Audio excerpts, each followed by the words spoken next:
So one of the frequently asked questions we get is how to set up the dinette table. There's a little bit of a trick to it, so I want to show you how to take it out. So you got these two pins.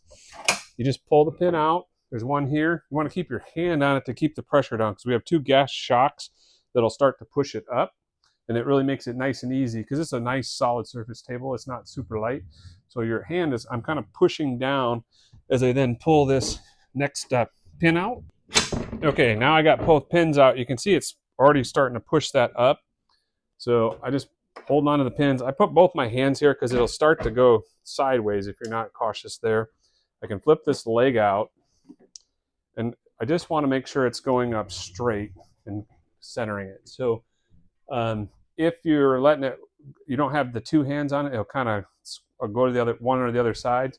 So it could come off the track, and then you got to get somebody to help you put it up. But basically now I'm just going to pull it up. Those gas shocks will get it up to the top. You'll see another pinhole, same pinhole I used before. I put that in, put the other pin in on this side. Now you got a table safely set up and ready to eat at. All right, so now we're ready to hit the road. We got to fold it up so we can get our cool toys in. So just reverse what you did, pull both pins out. This here, you don't have to, it's not going to go up any higher from there, but you want to get yourself centered in the middle using both hands. Just make sure you lift evenly. This will just push down the leg right there.